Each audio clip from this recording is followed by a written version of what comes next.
Tom LaVecchia here with a very special edition of the Armchair NBA. Today we have a prestigious guest, literally one of the top experts of all things Cosa Nostra Mafia, international author, over 30 books, best-selling, a professor, author of Bad Blood that was on Netflix. If I were to talk about his accomplishments, we'll be here till next Thursday, the following week.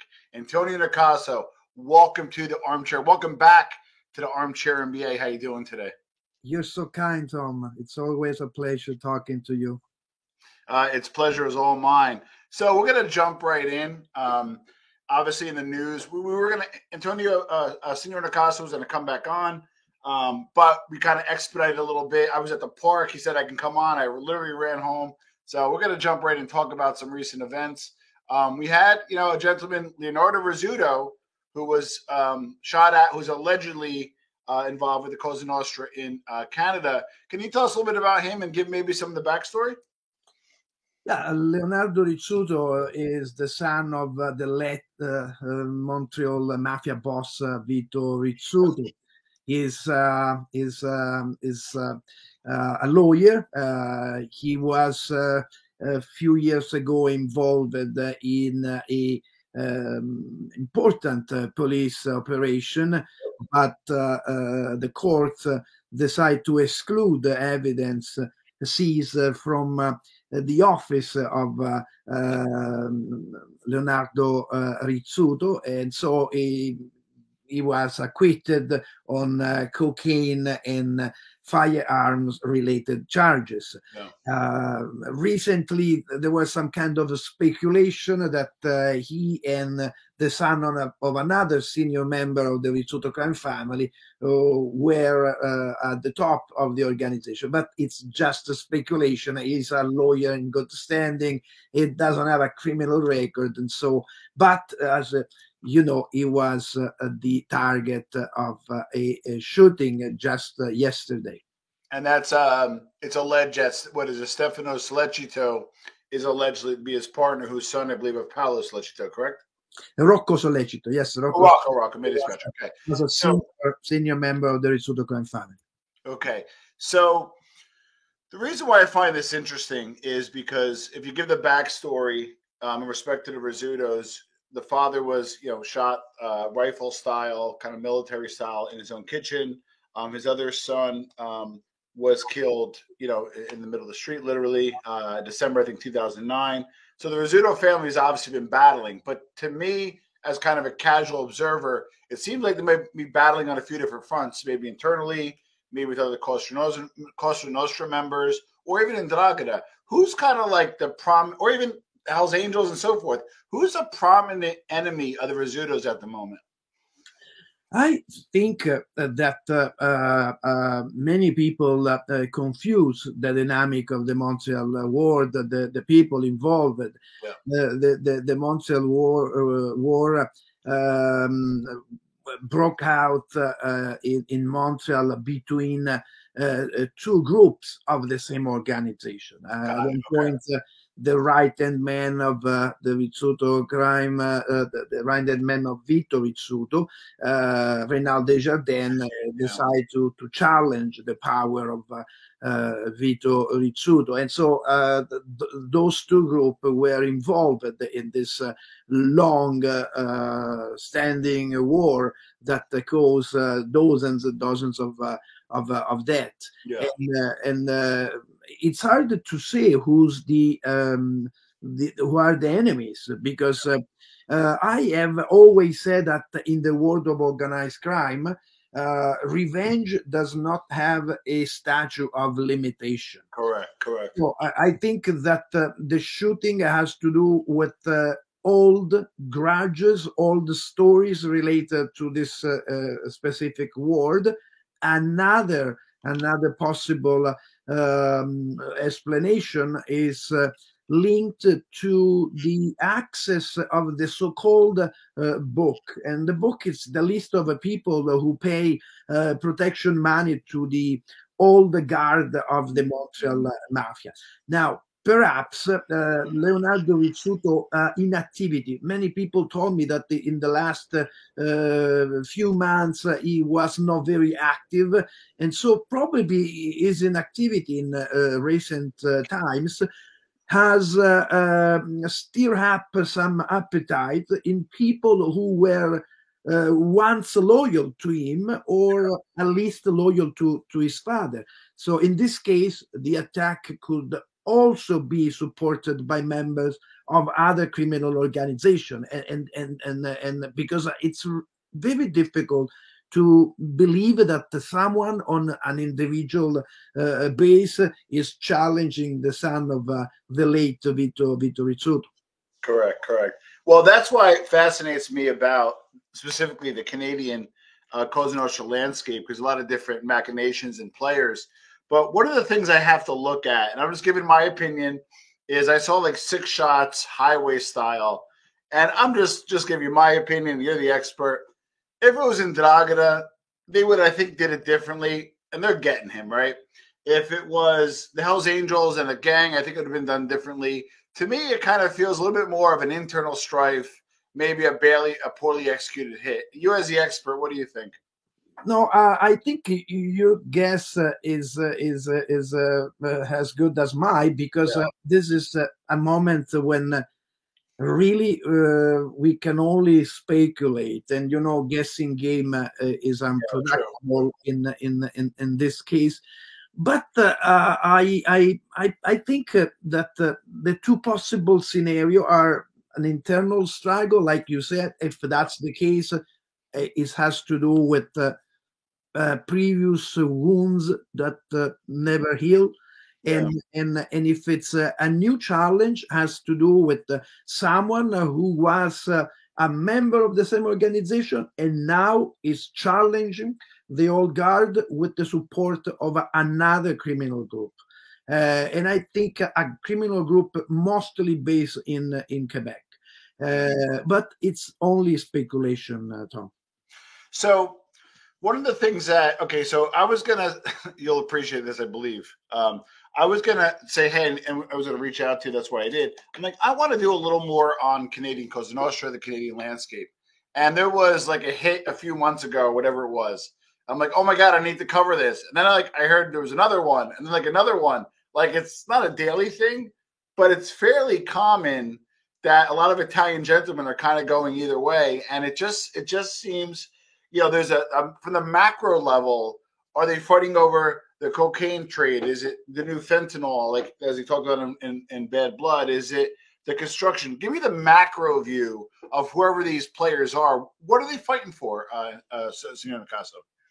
Okay, Canada now is a perfect place to produce synthetic drugs. Yeah, because the port of Vancouver help many criminal groups to import from China the chemical precursors, the ingredient that they need to produce synthetic drugs, methamphetamine, but most of all fentanyl.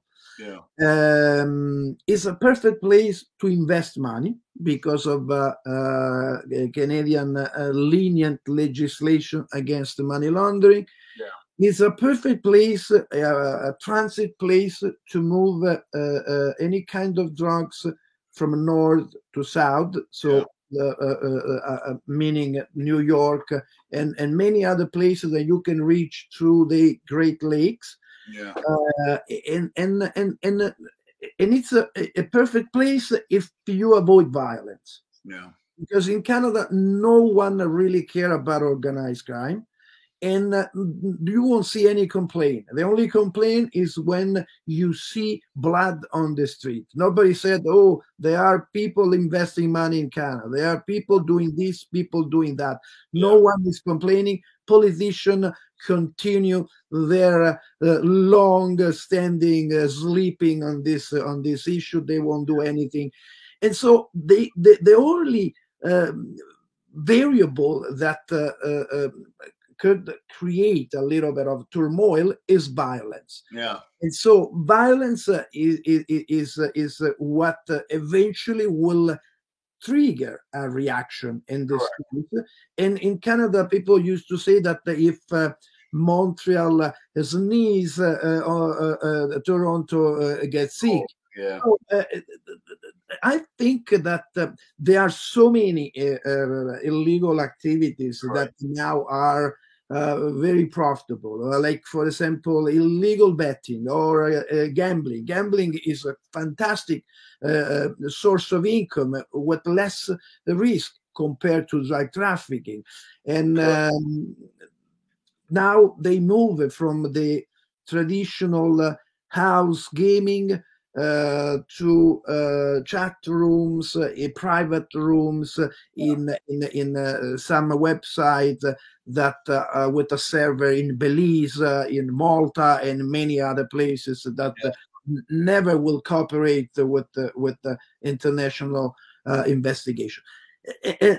Narcotics of any kind. As soon the Sinaloa cartel moved to Canada through British Columbia several years ago, and they are shipping cocaine and provide cocaine to everyone.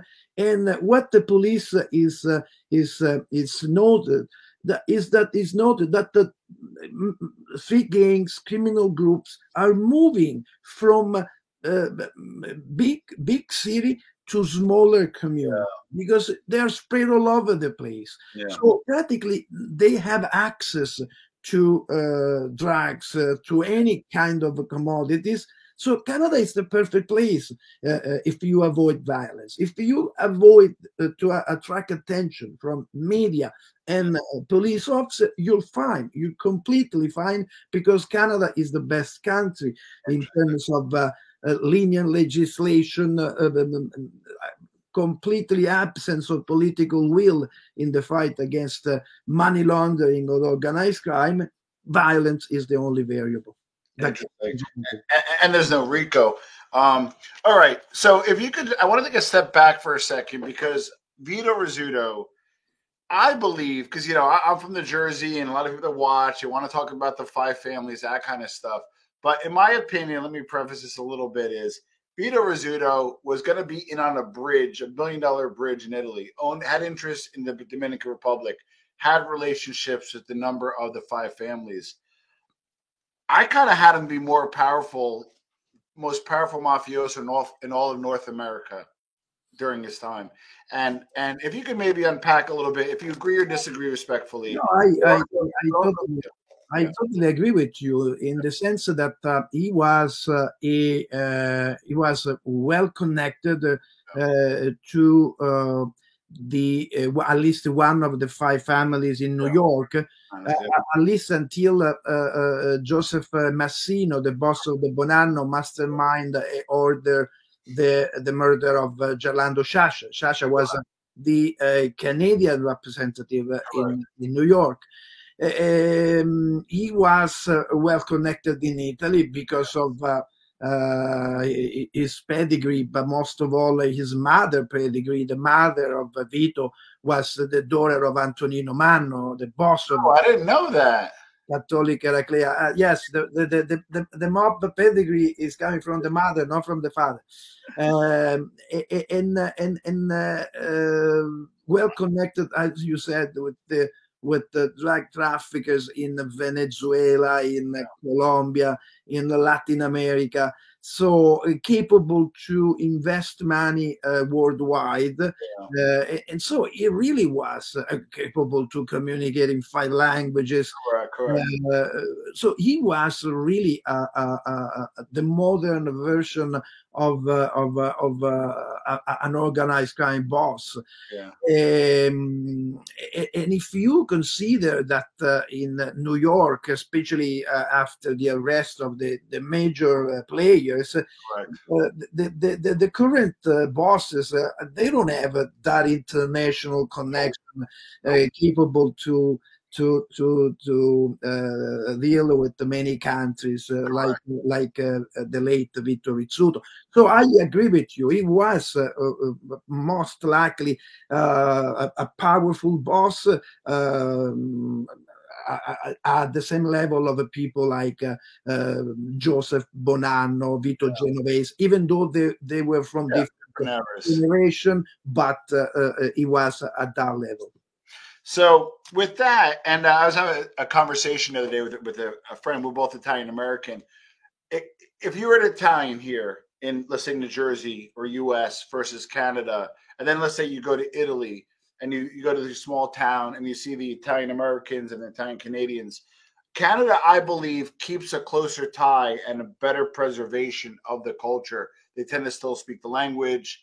They visit more often. There's even parts in Canada that have street signs in Italian. You go to Woodbridge, I heard, is like Little Italy, literally. But I also hear that it also holds true for Cosa Nostra and the Mafia, where the Americans kind of essentially cut ties, where the Italians, the 'Ndrangheta, Cosa Nostra have that relationship, just like regular Italians do, but Canadian mafiosi also still have somewhat of a connection to the old country. What are your thoughts on that?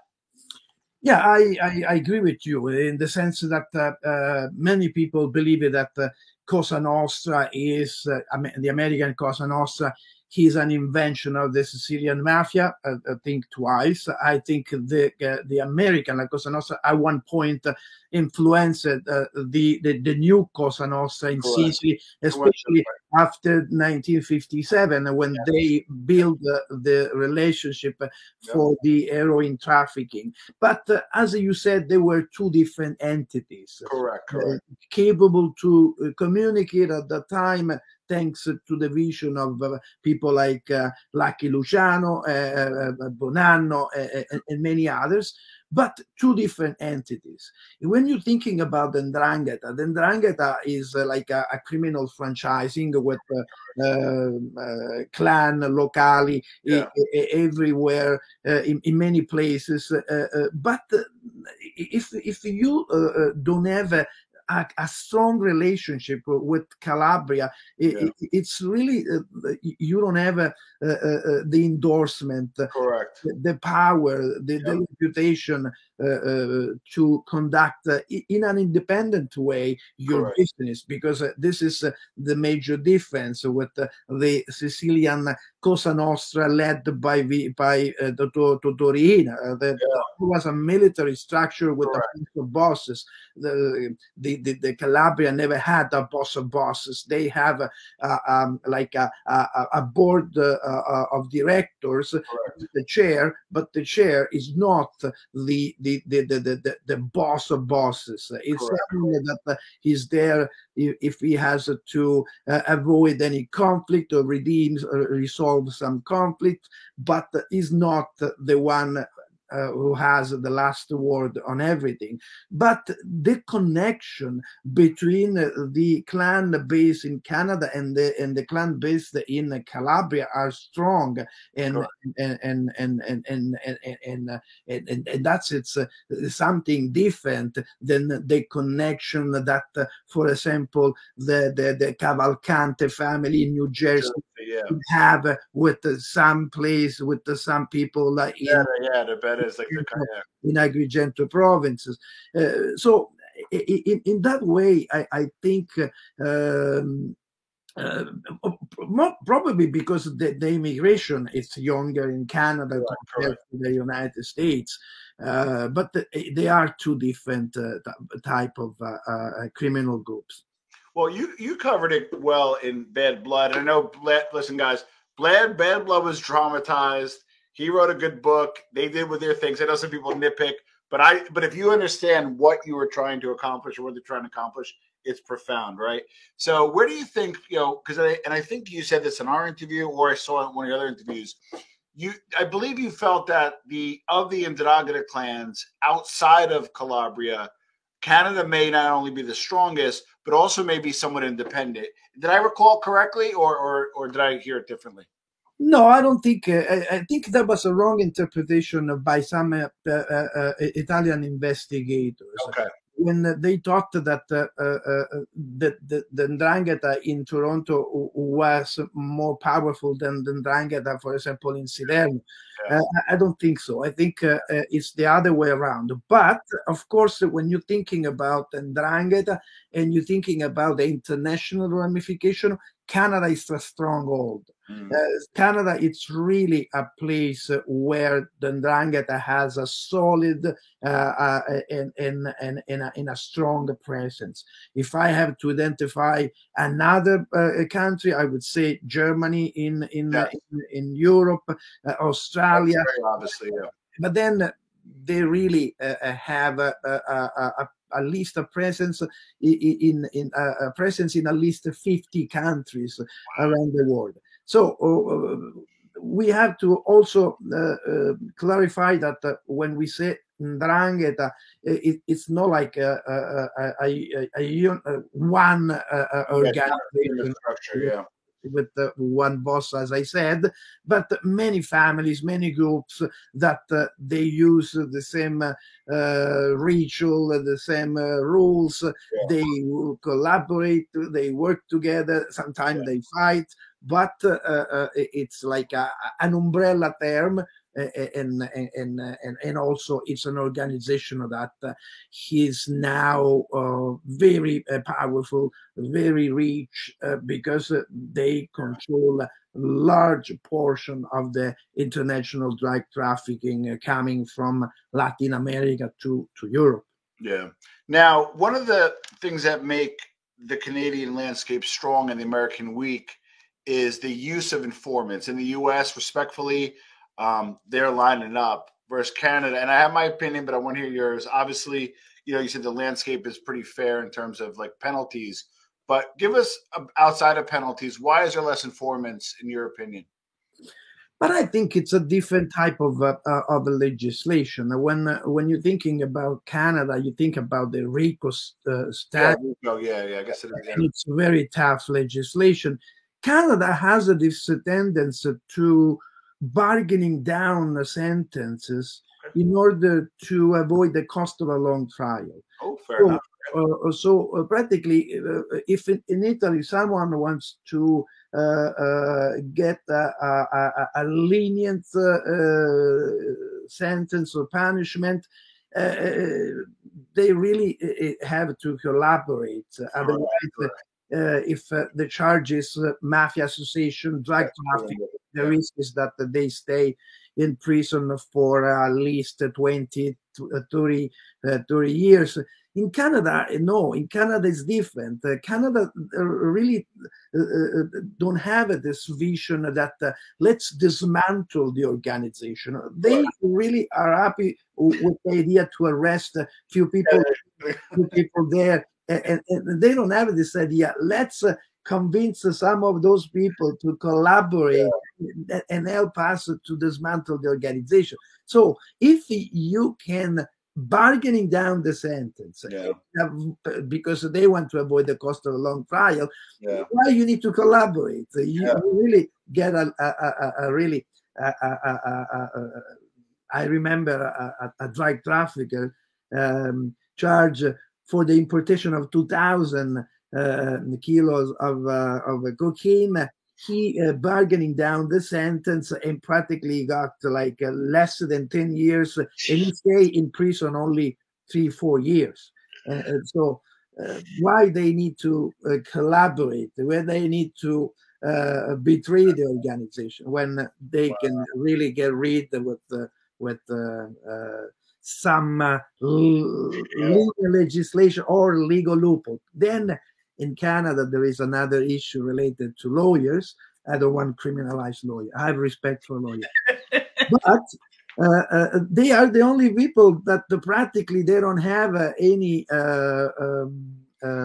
obligation to report suspicious transactions. And so they can use the solicitor trial privilege anytime. And so sometime we see some strange things happen in some. I have to respect that the overwhelming majority are good people, honest people, but some lawyers doing really bad things using the solicitor trial privilege. I love it how Tony Nicasi, worldwide expert, we'll say about like 5 minutes of bad things about bad guys, but 10 minutes about lawyers. Just kidding. So let's get kidding. No, so with that, but I agree with you on the lawyer front, though. But no, in all seriousness, the other thing is the landscape and the strategy. The American Cosa Nostra, for the most part, stayed away from drugs, which I think might have been good and bad. Good where they went underground, maybe made a bit less money, but kind of been thriving in a sense where less, convictions. Where the Canadians went kind of neck deep into drugs, and maybe an environment where there's not a lot of prosecution, and became very wealthy and powerful. Did the Americans make a mistake by not getting involved, or do you think in the long run it'll be the demise of the Canadian mob? What do you think? But I think in some case, some American mobs were heavily involved in drug trafficking, and in another case, they use this stratagem of renting the territory and say, okay, you can sell the narcotics in my territory, but you pay the rent and you share some of the profit. So I don't know if that was a good idea or a bad idea, but I think if you want to compete on a global level from a criminal perspective, you cannot be involved in drug trafficking. It's very profitable, and when you make money with money, you can achieve power. You can corrupt people, and you can strategize and establish your own counterintelligence if you are able to corrupt police officer and many other people. You can learn if someone is doing an investigation. You can learn here and there and avoid eventually the arrest of any kind of charge if you're aware that someone is targeting you with a police investigation. So, as we discussed, because they are a little bit more connected to Italy, and I'm not sure about the Rizzutos now, but somewhat connected. Obviously, Ndrangheta is still kind of hanging around there. Any blowback you see? Like, is Italy watching this? Are they watching it from Venezuela? Does New York care? Give us on the international scale. Is this locally isolated, or could there be some rumblings in other areas? But in Italy, recently there was the arrest of Matteo Messina. In a second, yeah. As you know better than me, but he was the last boss still at large of the mafia stragista, the mafia that use terrorist methods. And with this arrest, I think one of the saddest and most painful chapters in Italy history comes to a close. So Matteo Messina Denaro belonged to a group that had decided to challenge the state by killing magistrate, police officer, politician. And that was the perfect moment for the 'Ndrangheta to put together a great strategy and to move it to the next level, to invest the ransom of kidnappings and to establish international connection. Of course, I'm a little bit reluctant to say that the Sicilian Mafia is dead. No, I think it's not dead. It is just returning to what it has always been. Because an organization that moves under the radar and seek to find support in society among politicians, businessmen, and professionals is the one that succeed, the one that is able to move forward. So I think that in this moment, the Calabrian Mafia is, of course, the most powerful mafia based in Italy with international ramification, but the mafia is returning to the old strategy, the strategy to move under the radar, to develop strategy underground and rebuild the connection with the politician, businessmen, and professionals, because that's the backbone of the mafia power.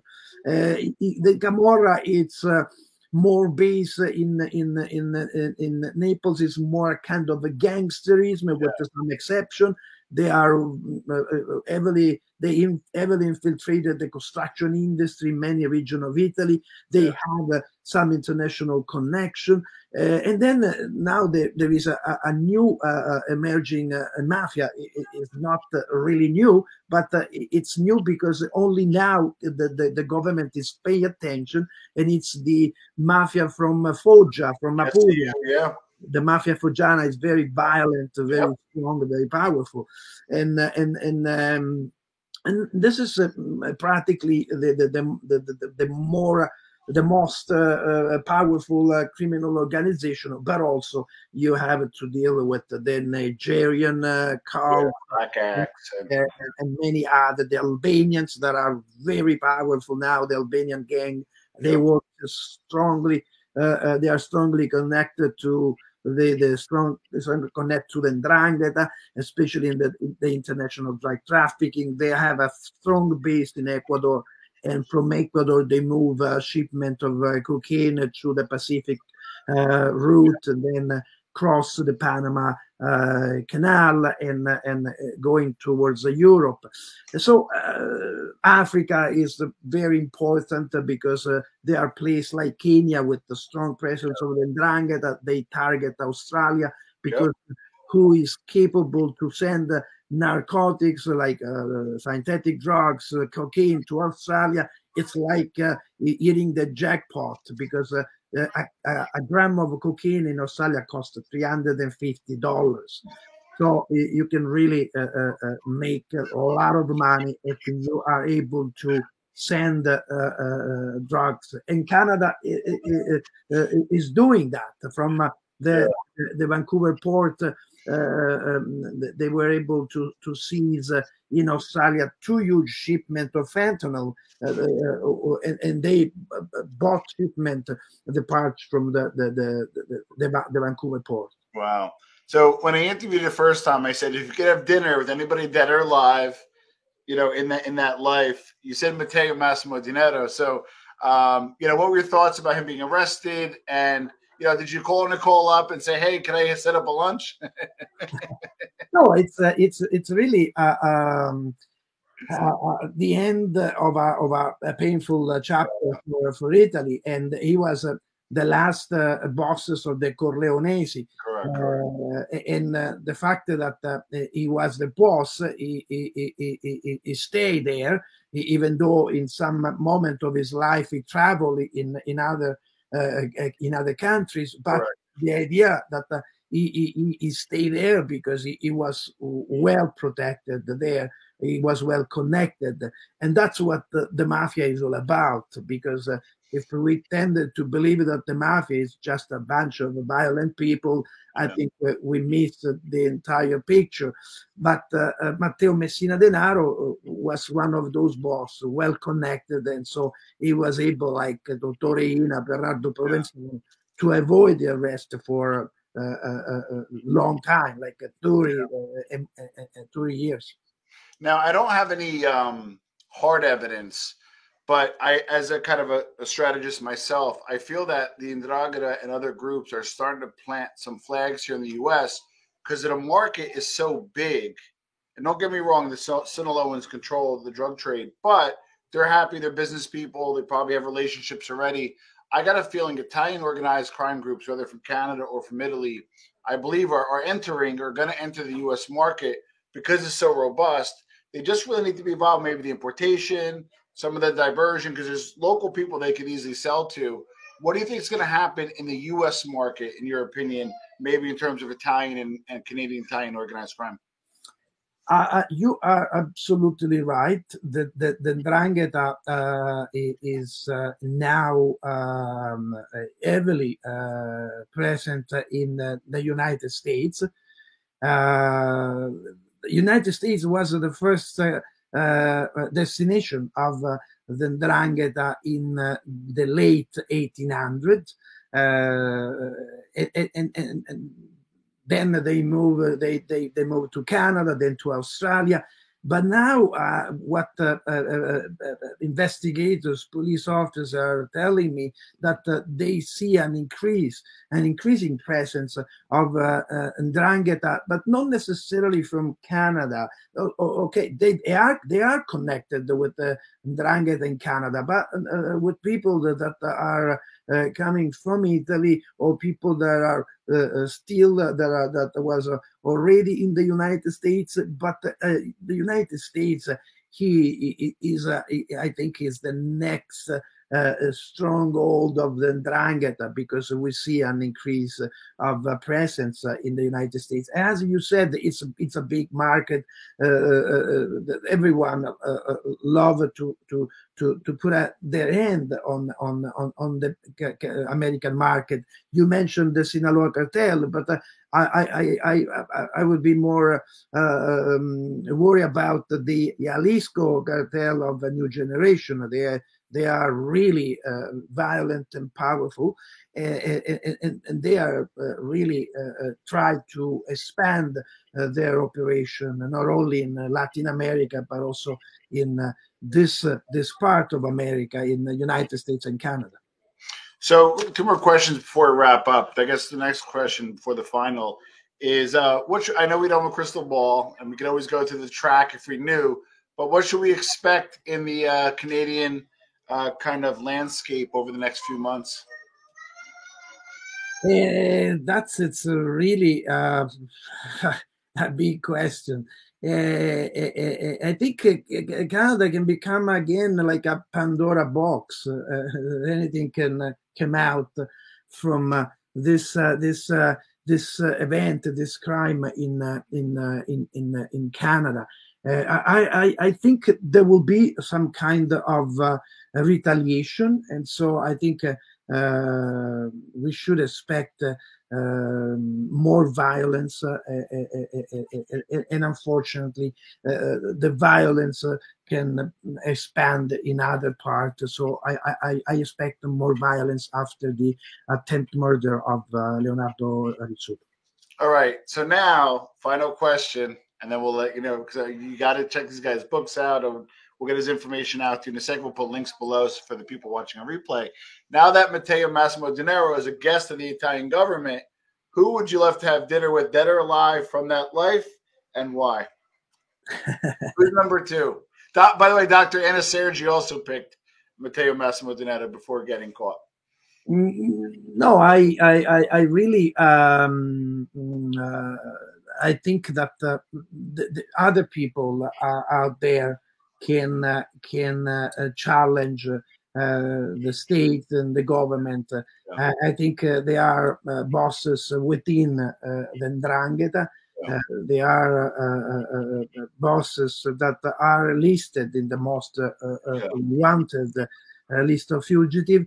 And I think if the world won't establish a global strategy, there won't be really any chance that the good people could eventually get rid of the bad people, because they are well connected, and sometimes they are supported through corruption by politicians, business people, union leaders, construction builders, bankers, and so they can move, they can invest in place where there is not the same level of attention that they face in Italy. So if Italy is fighting the 'Ndrangheta, but the 'Ndrangheta is able to invest money in Austria, in Germany, and in other places, you really don't accomplish anything. But to answer your question, I don't really like to have lunch with any one of those people. No, but nobody from the past or anybody? No? Okay. I had lunch with the people of the past. I had a chance to talk with Joe Bonanno once. Another time I spoke with John Gotti. So I met some of those, but never for lunch or dinner, always with the table that divide me and them. Got it. Actually, one last question. So I lied. One last question. There has been an increase of informants, mostly from the U.S., not from Canada or Italy, because I don't think they make it long, that are now doing YouTube shows and different shows, whether they're starting their own show or going on shows, Sammy the Bull, etc. What's your thoughts on that? Do you watch it, not watch it? Do you have some favorites, ones you don't like? Where do you land on the kind of YouTube mafiosi? No, this is the time of the digital, the fourth revolution. So I think it's inevitable that they use the digital space. Actually, I think that criminal organizations will benefit from the digital space. You can see them on social media. You can see them using some encrypted application, cyber laundering, cyber extortion. So I think sooner or later we will see criminal groups capable to operate online and offline on the digital and the analogical world. Nice. Now, a lot of people obviously knew who you were in the chat. Some people are new to you. Give us, where can we find you? Maybe your website, or what's the easiest way to find you to check out your books. I'll put your Amazon link below for your books. But how can people find you? They can find me on Amazon. I published 42 books, and the next one will be on the dark mafia, the organized crime in the age of the internet. So if you want to see a possible scenario of the organized crime in the digital space, I think you should read this book. What else? It's always a pleasure talking. When's the publication date on that one? I think at the end of March. Okay. The book. Okay. If you did it, did you get into editing yet? Because I have something to throw at you. Yes. Hear me out. Okay. So deep fakes, right?